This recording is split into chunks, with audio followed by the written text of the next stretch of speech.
Just a quick reminder that we will be shutting down for 2 weeks coming up next month for our annual summer break. So there will be no daily podcasts produced during the week of July 4th, as well as the following week.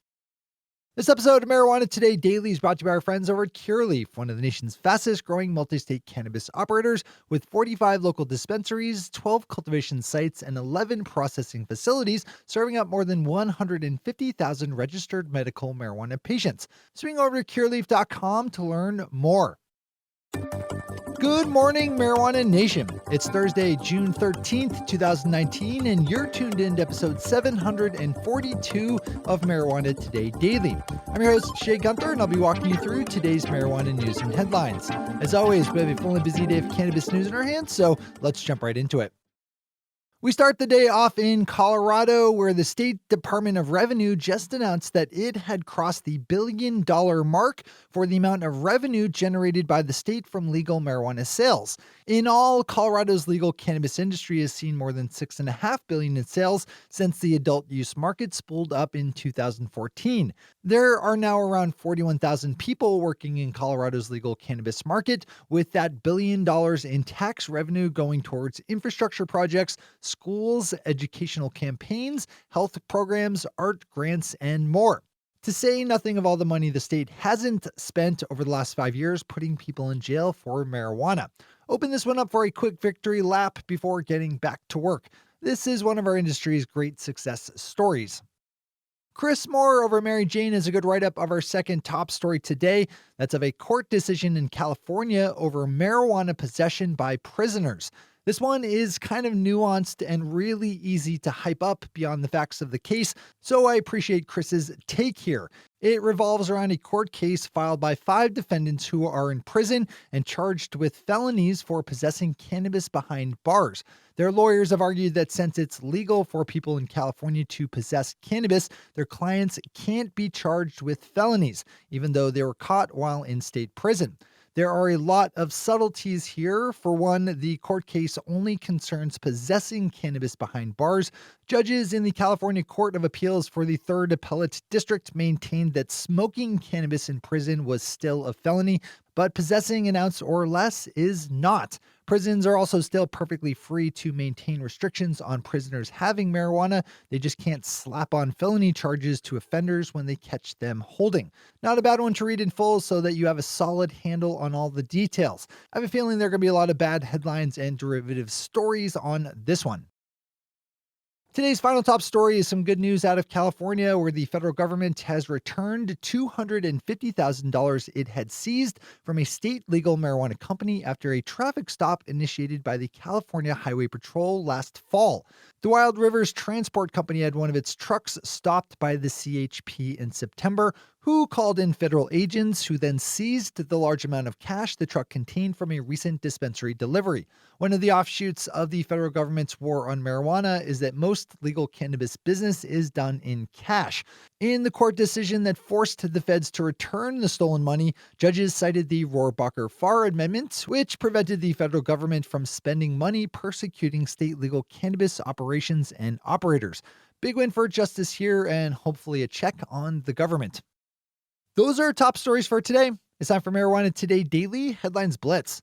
Before we blitz out on headlines, let's quickly thank our sponsor, Curaleaf, one of the nation's fastest growing multi-state cannabis operators with 45 local dispensaries, 12 cultivation sites, and 11 processing facilities, serving up more than 150,000 registered medical marijuana patients. Curaleaf is now licensed in Oregon, Nevada, California, Arizona, Kentucky, Ohio, Florida, New York, Maryland, New Jersey, Connecticut, Massachusetts, New York, and up here in Maine, with a license in process in Pennsylvania. With that kind of national footprint, everyone at Curaleaf knows they have a responsibility to do things right. That's why they spend so much time and energy on customer education and on product development and research.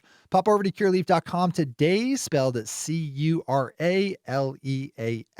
to learn more about all the things that Curaleaf is up to and for more on Curaleaf the stock, now traded up on the Canadian Securities Exchange under the symbol CURA.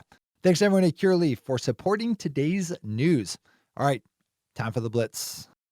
The Canadian province of Quebec lost just under $5 million Canadian, or around $4 million US, in the first 6 months it ran legal cannabis sales following the changeover last fall to legal adult use.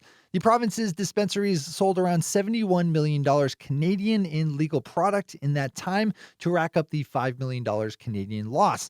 The province expects to turn a profit of $20 million in the next fiscal year. Swing over to Marijuana Business Daily for more on this one.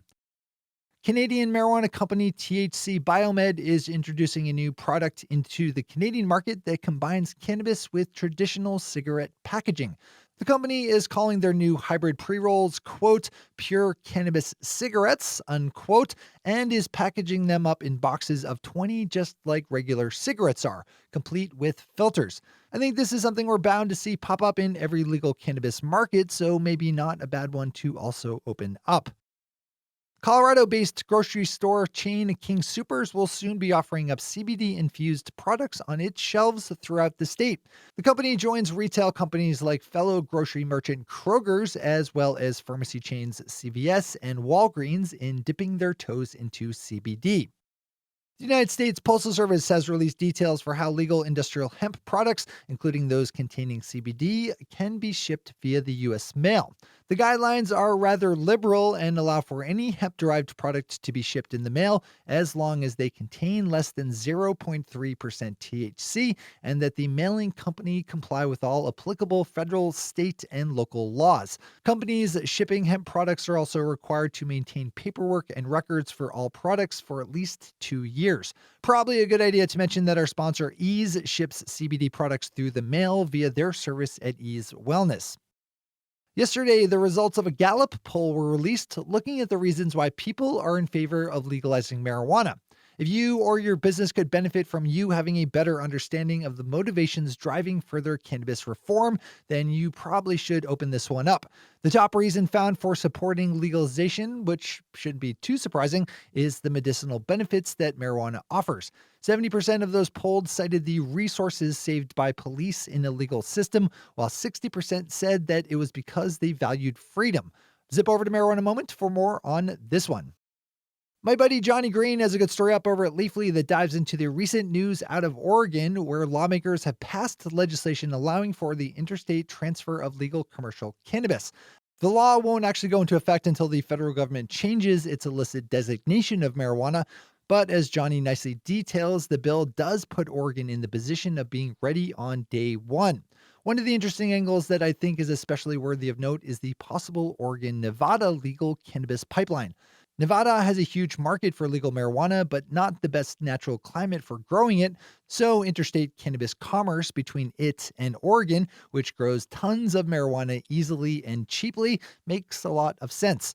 Read this story.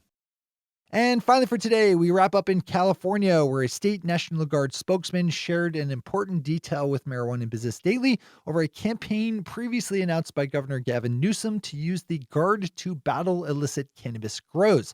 National Guard spokesman Lieutenant Colonel Thomas Keegan told Marijuana Business Daily that any raids on illicit grows will be done on public lands, rather than on private lands where farmers might just not be in licensed compliance. Rather, the Guard will go after illicit farms put up in state and national parks and other public spaces. Those are the headlines and news for the day. I'll be back with you again tomorrow morning with another information-packed episode of Marijuana Today Daily.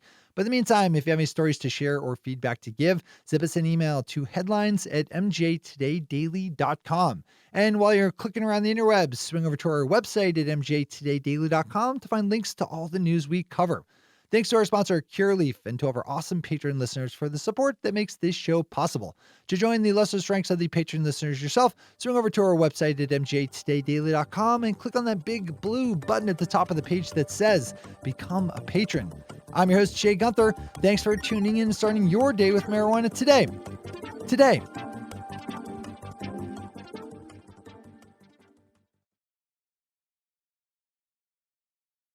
One take, Shay. One take.